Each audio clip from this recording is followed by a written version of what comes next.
Hello to everyone who's joining us today. Welcome to our quarterly market commentary, and thanks for joining us this day before tax day. Hope you've all been able to complete your taxes or at least file your extensions.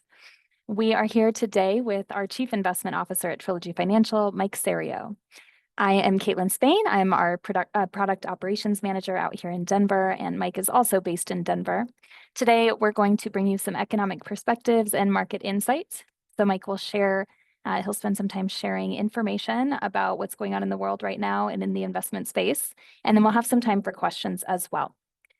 You can submit your questions during the call today by emailing us at investment.team@trilogyfs.com. That'll be coming up on the screen here for you as well. Feel free to send your questions in there. And toward the end of today's conversation, we'll ask those questions of Mike and get him to share his insights and perspectives on that. Let me introduce you to Mike. He's the Chief Investment Officer here at Trilogy Capital. He's responsible for investment strategy and client communications. He oversees more than $4 billion in client assets. He has over 30 years of experience on Wall Street as a portfolio manager, a strategist, and a chief investment officer. Mike has been frequently quoted in the Wall Street Journal, the New York Times, Bloomberg, the Washington Post, and other publications. He's a former adjunct professor at the University of Denver and DePaul University. He worked on the Russian project for the United States Agency for International Development in the formation of capital markets in the former Soviet Union. He earned a bachelor's degree in economics from the University of Illinois, an MBA in finance from DePaul University, and he's a CFA, a chartered financial analyst, as well as a CAIA, a chartered alternative investment analyst. Mike, glad to have you here. Great. Thanks, Caitlin. Boy, just to put this in perspective, it's been quite a couple weeks, and we're going to go through that in detail here. What do we want to do today? First, we're going to have a review of the markets. Let's talk about what they've done, some really important things. I can't go more than 10 minutes without somebody asking about tariffs, inflation, economic growth. We're going to talk a little bit about that. I think the most important thing we're going to do today is revisit some very important charts in investing that take a very long-term view of what we're doing and what can be done and what cannot be done. We'll talk about the opportunities. I'll kick it back there to Caitlin, and then we'll have some questions. You can either raise your hand or email Caitlin at, again, investment.team@trilogyfs.com. Okay, let's get to market performance. And usually when I do this, I stop at the quarter end, but this is as of 4/11 because, boy, what a couple of weeks we've had since the quarter end. You'll take a look at the far right box. YTD is a year-to-date change, and you can see the market as measured by the S&P 500 is down about 8.9%, although it's up about 80 basis points today. So we've had a decent comeback. It was in correction territory for a little while, but you'll see some of the other markets, the Russell 2000, which is more of a small company market, down 16.6. The NASDAQ down 13.4. So certainly we've seen a lot of volatility, which is not necessarily unprecedented. And we'll talk about that at some other point here. Now, people have been asking me, and the biggest worry is about a recession. And are we going to be in a recession? And most people think that a recession is two consecutive quarters of negative economic growth. But it's actually when the National Bureau of Economic Research says we're in a recession, and that's a government entity. But when you look at some of the things we have as a recession checklist, and every time we've been in a recession over the past 4, 5, 6 of them, we've had some of the things, all these come to fruition. So you'll see some of the things that are pointing us towards a recession or consumer expectations there. Those are the ones with the red X.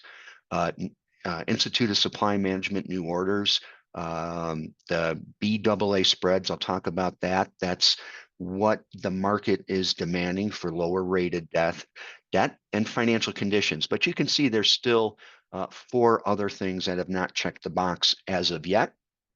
A lot of times you'll be in a recession before you even know you're in a recession, and it's not the end of the world. This analyst here, I've lived through 4 of them. That brings us opportunity, and I think what the market's giving us right now is some really good opportunity longer term. So let's talk about a couple of things on the economy, and if in fact we are in recession. So the first thing we look at is, as I mentioned, is what the market's demanding for lower rated debt. And we compare this to the US Treasury. The US Treasury, despite tariffs, economic slowdown at all, is still the safe haven for the world in the way of investments. And when things get a little rocky, economic wise, you'll see what we call spreads, that or is the difference between, you can see here, double B rated B and triple C rated debt move out. So that's telling us there is a little stress in the system, but I want to hold off on getting panicked or anything, because if you look at the blue line over the past 30 years or so, when high yield debt was first introduced into the system, the spread between that type of debt that's single B rated and treasuries averages about 4%. So you can see over the last couple years, at least since 2023, they've been quite narrow. So the market hasn't demanded too much from lower rated debt, which tells us those companies are okay. They can pay off their debt. Everything's going good. Just over the last week or two, that's gapped out a little bit, saying there's a little stress in the system, but in actuality, that's come back to more normal levels. The other thing people seem to be worried about, and that's inflation. And certainly for everybody out there is something that affects everybody. And I want to point out that there's a number of different ways to measure inflation. One might be that consumer price index, which is a basket of goods and services, but not everybody uses all those services. If you take a look at housing, if you have a 30-year mortgage already, you don't care about housing prices. You have a fixed mortgage probably, it's not really affecting you. So another way to look at it is what we call the common man CPI. This is things we all use every day: food, energy, shelter, clothing. And you can see that the common man CPI is much higher than real wages have been going up. So that's the stress in the system as for inflation. And certainly the Federal Reserve takes this seriously. Now, going forward, let's get on tariffs. Now, this is certainly an unprecedented event, certainly in our lifetimes. We haven't seen anything like this since back in the 20s and the 30s with something called the Smoot-Hawley tariff, which economists going back to that time actually blamed the Smoot-Hawley tariff for putting us into that depression that had to be longer and deeper than it had to be. So let's go through what we presently know. We've had a little about face over the last couple of weeks with, instead of policymakers making these decisions, the president has hired and relied on more economically focused advisors to take a look at the process. I didn't think he really understood the amount of economic volatility he would face here, and that our trading partners would actually roll over and sign agreements so everybody had lower tariffs. And I'll get into that in a second here. What we also find out, there's China and everyone else, and I'll go into that and what we want from China. The 10% universal tariff, which he's put on everybody, now looks moderate, but it's still a massive tariff on the rest of the world. And I'm going to go through how important trade is for the rest of the world, and it's using something called comparative advantage. Another, and this is the tougher one for the economy, because business owners are having a hard time planning if they don't know what the rules of the game are. Now, what we're seeing is in late this year, in December of 2025, the 2017 Tax Reform Act is set to sunset. And if you're a business owner and you're not sure what the tax rate's going to be, if you're not sure of depreciation schedules and all those other good things you need to run your business, you're not going to spend a lot of money expanding and investing in your business till you understand what the rules of the road are. And so if in fact the tax bill is moving slower than one might think, that's going to take away from the growth of this economy. Okay. So the next thing we wanted to do is I was going to go back to my bookshelf. And back in 1987, I actually read The Art of the Deal. I know a lot of people here weren't actually born in 1987, but it was a bestseller at the time. But I did find a synopsis of The Art of the Deal just to get in the president's head and see how he actually negotiates. So the first one that comes as no surprise is ask for everything all at once. It's that thinking big strategy meant to shock and unsettle negotiators. And he's certainly been successful at that. It has been a shock.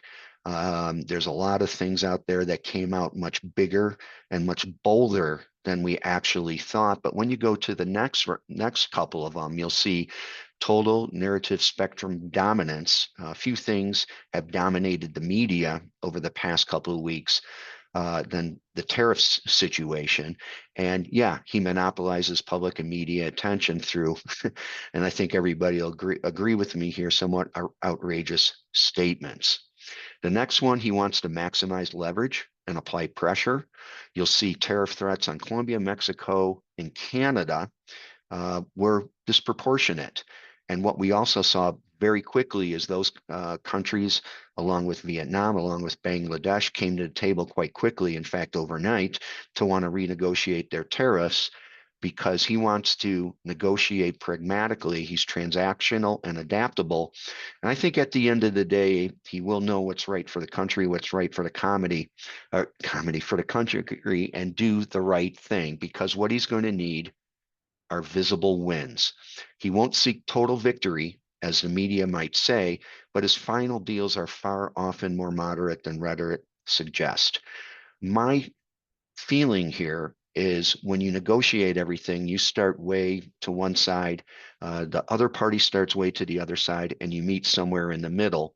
So when the media gets on him and says, are these tariffs uh, temporary? Can they be negotiated? I think absolutely they will be negotiated, and they will come down to reasonable levels. Now, when you're in any negotiation, if you've taken a negotiation class, you'll ask, what does everyone want? And what's very interesting here is one of our research partners put this together and went through a number of different countries and took a look at what the administration wants. And as I said, you have China and everyone else. So I blew up the Chinese propositions here. And what does he want from China? Some are economic and some are not. So you'll see some of the economic ones are buy U.S. agriculture products.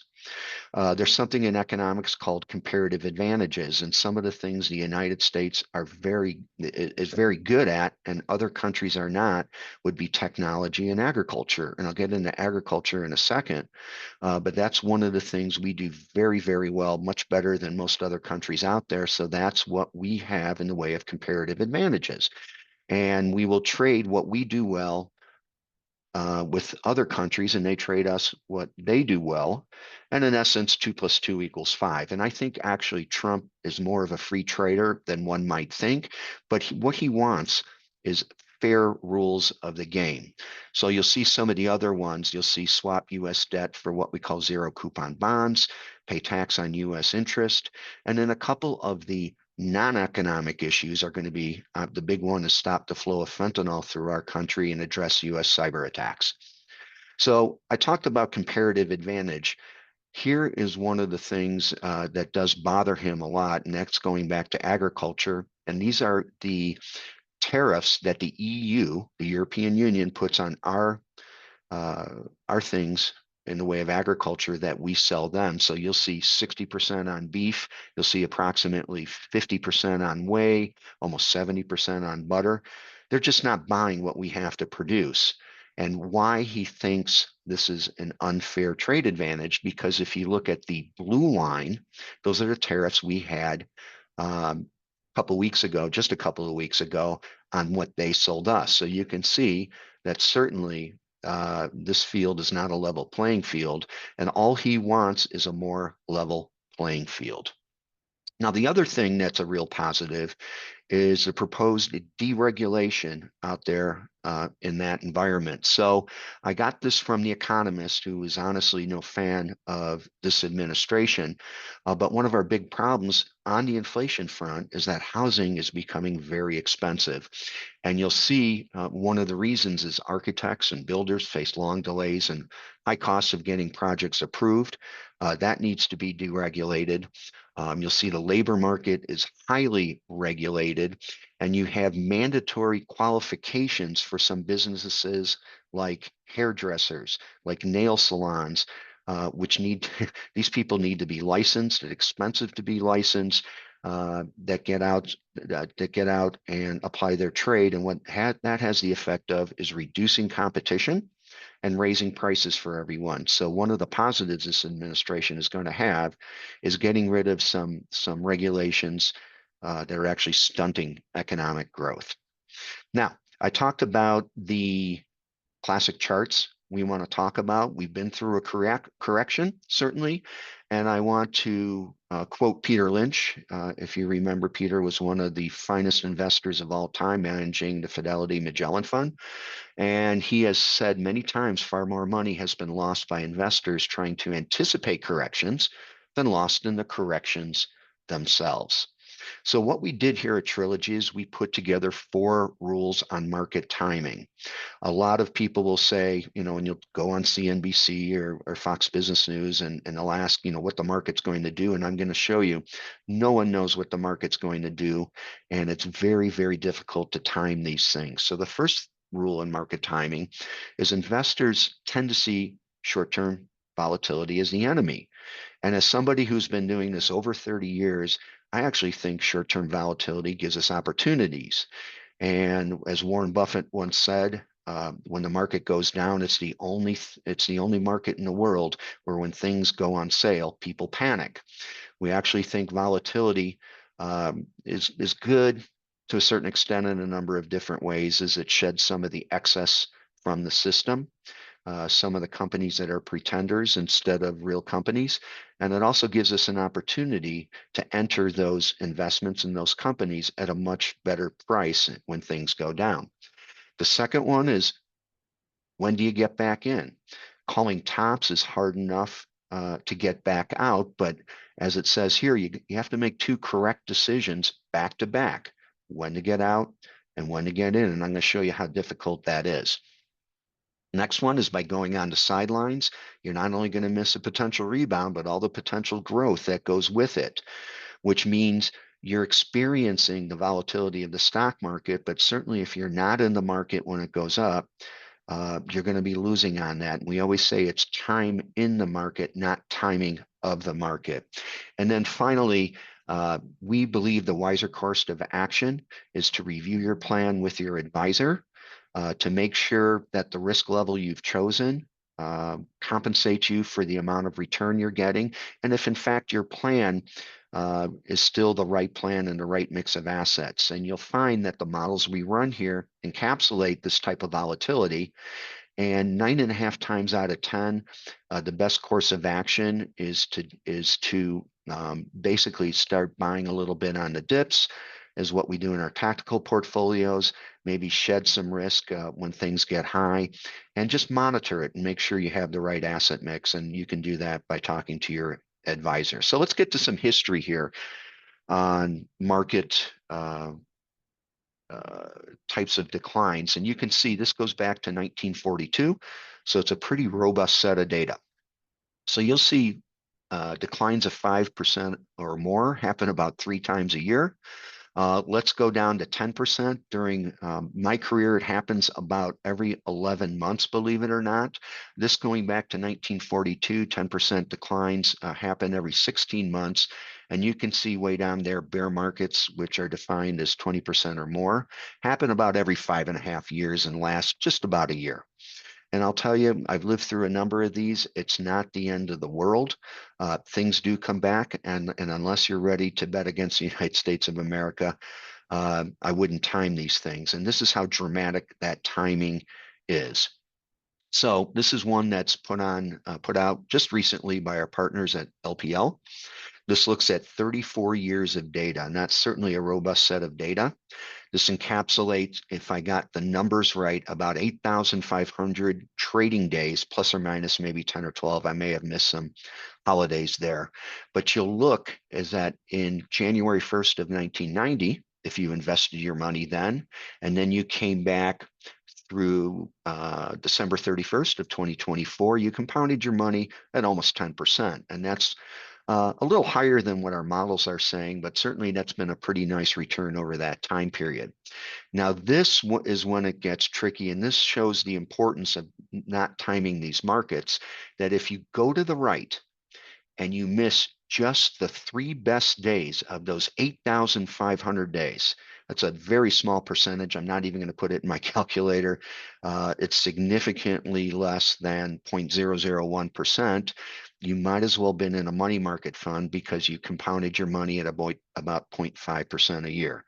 So the conclusion here is that all the return in the market happens in a very small window of time. When that happens, I have no idea. Our advisors have no idea, and neither does anybody on TV. So that's as I always say, there's things we know, there's things we know we don't know, and there's things we don't know we don't know. This is one of the things we know we don't know. Now, even looking at those drawdowns versus end of year market performance, you can see here's another one going back to 1980. Again, pretty good set of data here. You'll see some conclusions here. Approximately 1 out of 4 years are down years. Another conclusion here is that 10% drawdowns happen significantly more than you think. And this is going up to the end of first quarter 2025. You can see those drawdowns are given by the orange bars. You'll see going back and just eyeballing this chart that certainly there are a lot of 10% drawdowns, but a lot of years you'll go through those 10% drawdowns and still walk out with some pretty positive gains. So again, this is telling us that market timing is very difficult to do. It's time in the market and not timing the market. Also, when you look at a lot of bad things that happen out there, and I drew this red line, that's the year I got in the market. So you can see some of the things we've experienced since that time. And there's been 2 pretty bad eras during it. The first one would be the internet bubble popping of 2000. That was about an 8-9 year period where stocks did not do anything positive. And then the great financial crisis, which is about another 7-8 years. But you can see longer term that despite all these bad things out there, these bad geopolitical events, certainly the market has done what we have expected to do. And it's really helped in managing our clients' portfolios. Next thing I want to talk about, believe it or not, are politics.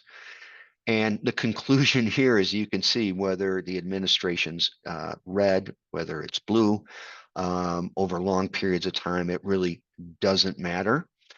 You can see the Democratic president and the Republican president, when you have different mixes of Congress, or a split Congress, you can see that returns actually have pretty good no matter who's in charge here.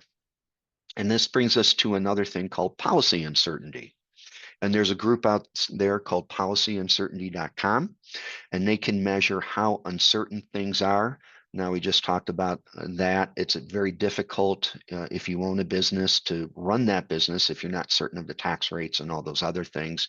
And you can see that the only time it's been more uncertain was during COVID.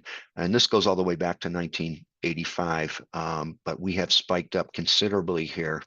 But the interesting thing is if you go on the right side, these are S&P 500 returns following spikes in U.S. policy uncertainty. And you can see uncertainty usually leads to stock market volatility. But if you take advantage of that stock market volatility, in 1 month, 3 months, 6 month, and 1 year returns post that uncertainty spike, you'll see that returns actually look pretty good. And again, this is going back to don't think of volatility as necessarily your enemy. Think of it as an opportunity to invest and get in some of those markets that give you better prices when it is this volatile. Now, the other thing I talked about is being able to forecast the future, and I found this just recently. And another one of our research partners, First Trust, published this, and it looked at both the high prediction at the beginning of the year, the median prediction, and the lower prediction. So if you look at far left, you'll see in 2020, the high prediction of that year from 30 of supposedly the best economists on Wall Street. The high prediction was 3650, the midpoint was 3333, and the lowest prediction they had for the stock market was 3,000. And you can see none of them were within striking distance. The market closed above everybody's prediction. And in fact, when you look at 2021, it's significantly higher than everybody's prediction. 2022 was that tough year where both stocks and bonds did not do very well. Again, nobody predicted that. Going to 2023, somebody was in the ballpark there. And then last year, when the most optimistic prediction was 5,200, the market ended up at 5,882. Going farther right, you can see the predictions for 2025, quite wide given the policy uncertainty out there. But I would almost take this on a bet that at the beginning of the year, none of these economists will even come in the ballpark. So again, going to and predicting market timing just to end up, it's very, very difficult to do. So what we're going to do is end up here with our economic base case, and then we'll go to some of our themes of where the market opportunities lie. The first one on the base case is the president believes he was elected with a mandate to balance out America's contribution to the global economy. He's obviously doing that, and we'll see where that goes. The other thing is when people get a little scared, they stop spending. We usually say that when the U.S. consumer sneezes, the world catches a cold. But nearly 50% of consumers' spending is carried out by the top 10% of wage earners. Given the market volatility and the uncertainty in the economy, that's one of the things we're watching closely is how much consumers are spending, because that does drive about 70% of our economy. Odds of a recession have risen, but not to abnormal levels. What we usually say is in every 1 year, when you start out January 1st, there's about a 15% probability of a recession. Consensus on Wall Street now is about a 40% probability for the pessimist and about a 60% probability for the optimist that we won't have a recession. Odds of Fed easing have risen. If we started to look at what's baked into the market in and around December of last year, the odds are the Fed would be on hold pretty much for all of 2025. Baked in right now are 3 cuts for this year and 2 in 26. But I will tell you, given the amount of uncertainty we have, given the amount of possible inflation out there, don't be surprised if those 3 cuts are a low estimate. It might be as much as 6 cuts this year. There's also other things out there. There's fiscal supports will include hopefully those extended tax cuts from the Tax Reform Act of 2017. And there's market supports, including, although they've spiked up just here a little bit, lower energy prices out there, which are good for everybody because that's an input into everyone's personal consumer price index. And we also are looking for first quarter earnings, which has started late last week to be positive. First quarter was still a positive. But what markets do trade on are guidance of what upper management does give analysts. And we will be looking at guidance closely. Again, that comes down to uncertainty in the economy, uncertainty in the markets, and that's going to probably be driving stock prices over the next quarter or possibly 2 quarters. Let's go and end up with some of our portfolio themes where we see the opportunities lie.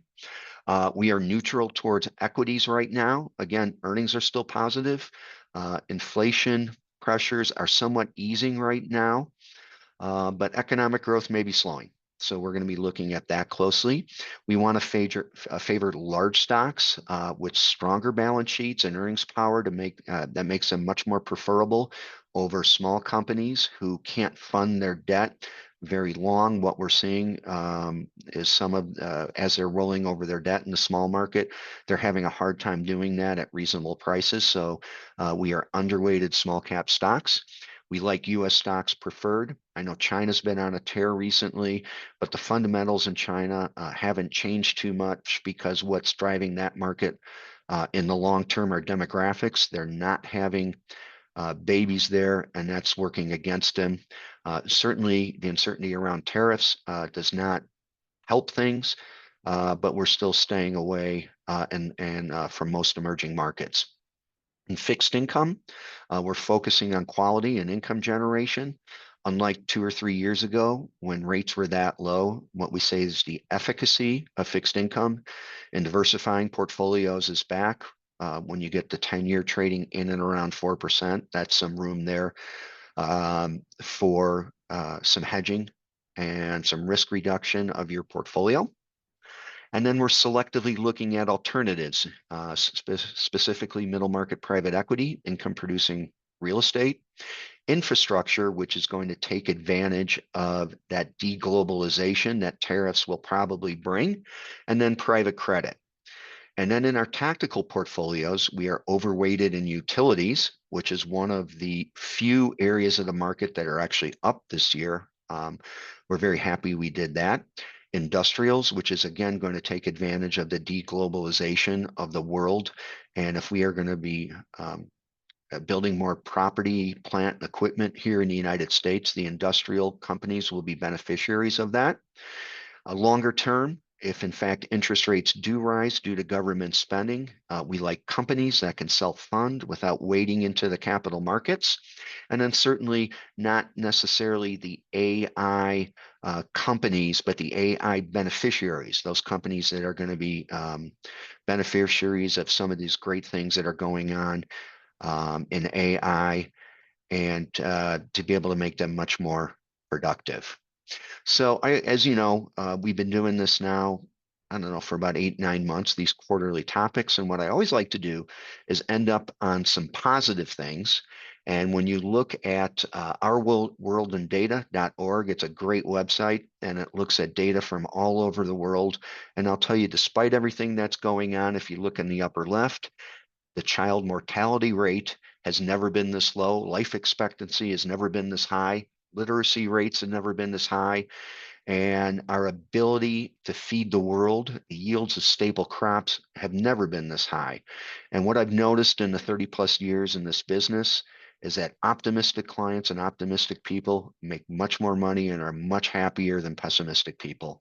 So Caitlin, before we go to questions, I want to thank everyone because I like to use quotes a lot of times, but this is one of my favorites, is that attention is the rarest and purest form of generosity. And I want to thank you all for participating in the call and for your generosity. Great. Mike, thank you very much for all of this information. It's always good to see someone's perspective, namely yours here today, on what's going on in the world. As a reminder, if you have any questions, you can feel free to email those to investment.team@trilogyfs.com, and we'll do our best to address those here today in the next about 12 minutes. We do have some questions and comments that have come in. So, Mike, we had a comment on new tariffs versus old trade agreements that might have been in place. We obviously already had some sort of agreement with Canada and with Mexico. So what are the pros and cons of trying to change something that was already in place and to the average person seemed to be working okay? Wow, what a great question. And it did seem like, boy, over the last 6, 7 years, that it did seem okay. And it depends what lens you look through. And when you look through a macroeconomic lens, as I talked about, as you look at the tariffs on our agriculture, they just frankly weren't fair. And I know, the world isn't fair, and that's just the way it is. But what the president is trying to do is reignite industrialization within the United States. Our unemployment rate is certainly still at a place we want to see it. It's ticked up now to about 4.2%, which economists generally regard as full employment. But I look at it and I think it's kind of two policies that are butting heads against each other. He wants to bring industrialization back, but then again, we need immigration. We need people to work in those plants.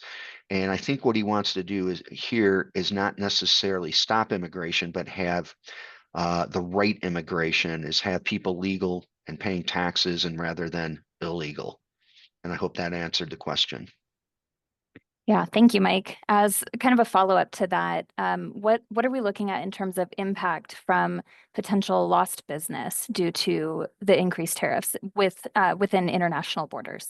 Again, another really good question. As they're stated now, it's material. And that's one of the reasons that the market has been as volatile as it is. My guess is that's just the first salvo.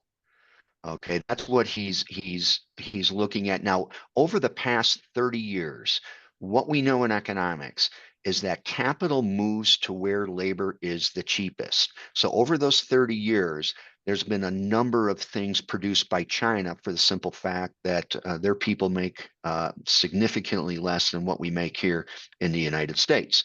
So the deal with China has been, we buy your stuff, you raise money on that stuff, and then you come and buy our treasuries. And you'll see approximately 20% of our treasury auctions are either China or Japan. Now, the threat right now is that China stops buying our treasuries. And that's world trade. Everybody's got something to trade. We trade treasuries. The problem is, okay, you can stop buying our treasuries, but what are you going to do with the money? There's no other place that's as deep and as safe as the US Treasury market. Same thing goes with manufacturing. If they stop buying our stuff, although they just told us last week that your stuff is not saleable in China for the simple fact that it's too much and costs too much, and we can produce it here. So those tariffs, as stated, have a meaningful impact. I would say worst case scenario, we do go into a shallow, fairly short recession. But again, predicting these things is too difficult to do. And my guess is they come to the table and they meet somewhere in the middle. You mentioned the potential of a recession, and you talked a little bit earlier about that. What does that actually mean, and what should we do about it? Okay, think of the market or the stock market as what we can do at it because we manage wealth. It's not a thermometer, it's a barometer. It's a predictor of what's going to happen in the future. So just like we did with the bond market, looking at those credit spreads, just like we did with the stock market, we have to ask ourselves, what are the markets telling us? The markets are telling us that we could be heading into a recession. So what does that mean? Most recessions out there, with the exception of the financial recession we had in the great financial crisis, historically are short. They last 6 months, maybe 9 months. They're shallow. We get out of them quickly. They actually present very good buying opportunities. So what does it mean now? It makes good copy with the news. But I honestly think that the president does not want to put us into a recession because especially, we're a year and a half or so away from midterms. And that's politically not viable. So you always want to ask yourself, what's his modus operandi? What does he want? He does not want to put us in a recession, but he wants to strengthen the US's trade balances throughout the world. All right. Going back to a chart that you referenced earlier, the inflation rate versus common man CPI. Yep. We see that inflation is rising and wages are maybe not rising as much. So what is the average person supposed to do with that information? Is just realized the CPI is not the CPI for everybody. When the government tells you inflation is under control, it's I don't know, 3%. It's not necessarily 3% for everyone, and that's one of the reasons the election turned out the way it did. The government can tell you, oh, it's under control, it's not rising, but people don't look necessarily at rising prices. They look at the absolute level of prices. And the biggest example here are eggs, where 8 months ago you can go to the store, maybe it was even longer, maybe a year ago, and buy a dozen eggs for, depending on where you live, $2.50. But when they spiked up to $8, certainly that was in the inflation numbers. But people buy eggs, milk, bananas. Again, that common man CPI, when you put that with insurance and other things that you write a check for daily, weekly, monthly, that really hurts. And again, if I have a mortgage and housing's a big part of the CPI, that doesn't matter to me. Healthcare, if I'm young, my healthcare expense is probably not that big, not a big deal for me. But the common man CPI has all those things that common people, voters, experience on a day-to-day, week-to-week basis. Thanks. We've been talking a lot about volatility. It's a hot topic right now. We have massive day-to-day swings happening in the markets. How is Trilogy handling volatility for our clients and in our portfolios? First of all, it's diversification. You'll hear this day in and day out. Not all markets are this volatile. The bond market, had a little volatility last week, but volatility in the bond market is not like volatility in the stock market. Coaching our clients through these things, when it does get to extremes, such as we will be somewhat contrarian. The best investors in the world always have somewhat of a contrarian bent. When everybody's selling, you might be able to be doing a little buying. When things are high, we might be able to do a little selling. What we did when we readjusted the portfolios in January, we kept some of what we call the equally weighted S&P 500, which we've all talked about the Magnificent Seven, and those 7 companies had been driving stock market returns for a number of years. The equal weighted S&P 500 de-emphasized those 7 stocks. I took a look at that this morning. Although that market is still down, it's done considerably better than the overall stock market. And we will make tactical changes on the margin here and there. Another one of the things we've done is go a little heavier weight in utilities, which has done well. Longer term, as I mentioned, we like industrials, we like AI beneficiaries, and just staying on top of it and doing things like that. But certainly we want to do it on the margin. Those firms that, what we say, play goal line to goal line, that try to time the market, that go completely in and completely out, it's just too difficult to do. Probably time for one more question, Mike. So going back to trade, you mentioned trade balances. What is that and why does it matter? Trade balances. So we have 2 big deficits. The first one is a budget deficit, which we have to fund with debt. And the second one are trade balances. We buy a lot more from China than they buy from us. All we want to do is have fair competition in their markets.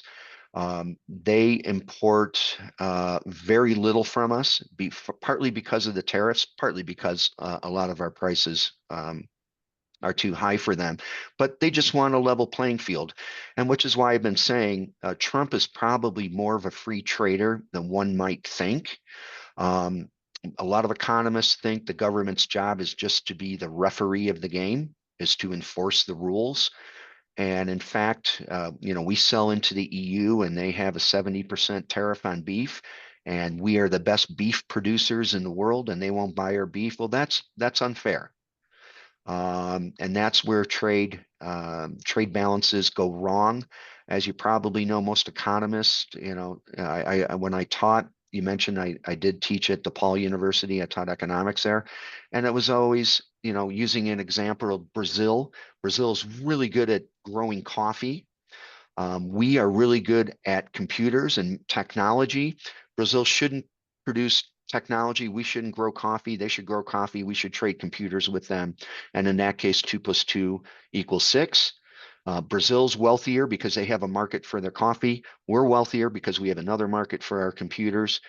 And that's the way it should work with free trade. Great. Thank you, Mike. Very much appreciated. And everyone, we will be doing our next quarterly market commentary on July 14th at the same time, 1:15 p.m. Pacific. If you have any questions after the call today, please feel free to reach out to your advisor. You can also reach out to the investment.team email address, or you can contact Mike or me. Enjoy the rest of your day. Thank you for being here.